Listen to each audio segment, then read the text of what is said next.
नमस्कार सर, यहाँलाई स्वागत छ हाम्रो कार्यक्रममा। नमस्कार।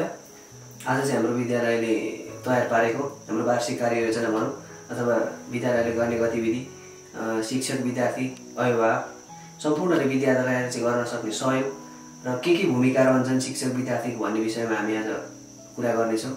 र यसै सिलसिलामा म सरलाई शिक्षक र विद्यार्थीको सम्बन्ध चाहिँ के हो भनेर सोध्न चाहन्छु। सर्वप्रथम त तपाईले यो प्रश्न गर्नुभएकोमा धन्यवाद। शिक्षक र विद्यार्थी भनेको एक परिपूरक हुन्, जुन नाम्रा मासुको सम्बन्ध भनिन्छ। शिक्षक बिना विद्यार्थी अपुरो हुन्छ र विद्यार्थी बिना शिक्षक पनि अपुरो नै हुन्छ। जुन शिक्षा दिन आएको शिक्षकले कुनै पनि शिक्षा प्रदान गर्नु भनेको चाहिँ आफ्नो नैसर्गिक अधिकारभित्र पर्छ। कुनै पनि जाति, धर्म, सम्प्रदाय, लिङ्ग, वर्णलाई हेरिँदैन। जहाँ चाहिँ समतल तरिकाले हामी शिक्षा दिन्छ भने चाहिँ त्यो सम्बन्ध र विद्यार्थी र शिक्षक बीचको सम्बन्धलाई चाहिँ सुमधुर बनाएर अगाडि बढाउन सकिन्छ। तर हामीले जब त्यसमा चाहिँ विभेद गर्दै जान्छौँ भने चाहिँ त्यसमा हामीहरूले जुन आफूले दिन सक्ने क्षमता र शिक्षकले देखाउन सक्ने प्रस्फुटनलाई चाहिँ अगाडि बढाउन सकिँदैन। त्यसै हाम्रो अभिभावक, शिक्षक र विद्यार्थीको लागि चाहिँ अभिभावक र शिक्षकले चाहिँ विद्यार्थीको प्रगतिको लागि चाहिँ के काम गर्न सकिन्छ? हामी समाजमा भएको मानवीय हिसाबले होस् अथवा शैक्षिक हिसाबले हेर्दा होस्, अभिभावक हिसाबले हेर्दा होस्, विद्यार्थीको लागि हामीले के गर्न सकिन्छ? अब यस विषयमा सर विशेष गरी जिम्मेवारी भन्ने कुरा आउँछ। सर्वप्रथम शिक्षक र अभिभावक बराबरी नै हो। जब विद्यालय परिसरभित्र हामी जब रहन्छौँ त्यतिखेरको जिम्मेवारीपूर्ण नेतृत्व गर्नुपर्ने विद्यार्थीको शिक्षकमा आउँछ भने घर परिवारमा कुनै पनि शिक्षक गएर विद्यार्थीलाई कुनै पनि कार्य गराउन र अघि बढाउन सकिँदैन। जब विद्यालयको एरियाभित्र 10 देखि 4 वर्षसम्म शिक्षकले कुनै पनि प्रतिनिधित्व गरेर अगाडि बढाउन सक्छ, कुनै पनि कार्य गराउन सक्छ, साथीको रूप बन्न सक्छ भने जब घरमा गइसक्छ त्यतिखेर चाहिँ अभिभावकको जिम्मेवारी बढ्दै जान्छ। तर अहिले कतिपय अवस्थालाई हेर्ने हो भने शिक्षकलाई नै घरमा पनि डर देखाइदिने गरेका छन्। अब शिक्षक आउनुहुन्छ, होमवर्क गर्नुहोस्, नत्र भने म शिक्षकलाई बोलाइदिन्छु भन्ने खालका कुराहरू सुनिन्छ। तर त्यो होइन, स्नेह र माया ममताका कारणले गर्दा पनि अलिकति चाहिँ विद्यार्थीलाई पठन पाठनमा सहयोग पुग्ने हुन्छ सर घरमा।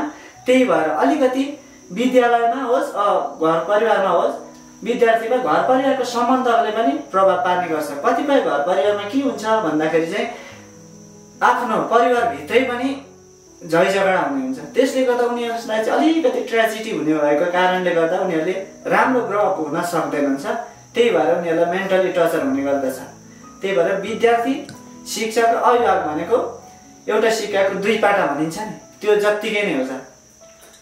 सर भनिन्छ शिक्षक र शिक्षा लिने मान्छे दुई चाहिँ समाजमा बस्ने एउटा असल मानिसको रूपमा लिइन्छ, जसले शिक्षा दिनुहुन्छ होइन। शिक्षा दिने मान्छे र शिक्षा लिने मान्छे दुवै समाजका असल व्यक्ति भन्न चाहन्छु।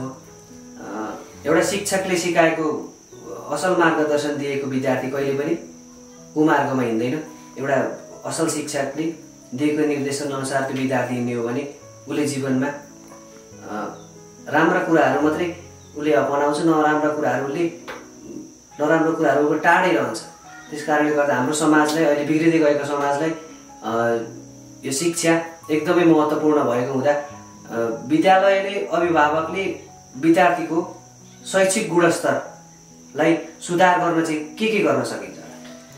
अब यस पक्षमा त मैले अघि पनि भने त्रिपक्ष हुनुपर्छ।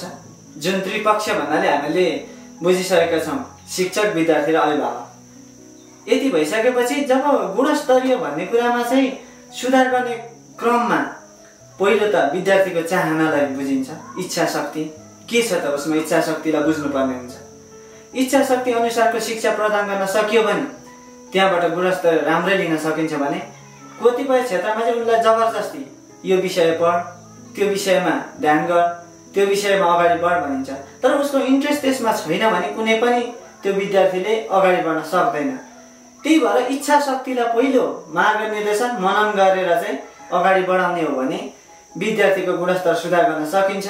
सँगसँगै शिक्षकले पनि रुचि र चाहना अनुसारको, विद्यार्थीको रुचि र चाहना अनुसारको शिक्षण दिन सक्ने हो भने र प्रविधियुक्त अहिले त प्रविधिले धेरै अगाडि बढाइसकेको छ, प्रविधि सँगसँगै चलेर जाने हो भने शिक्षाको गुणस्तरलाई अलिकति सुधार गर्न सकिन्छ र सँगसँगै घर परिवारमा पनि विद्यार्थीलाई र आफ्नो छोराछोरीलाई कतिसम्मको चाहिँ प्रविधियुक्त बनाउने र कतिपय चाहिँ प्रविधिसँग घुलमेल गराउने भन्ने कुरालाई जोडिन्छ।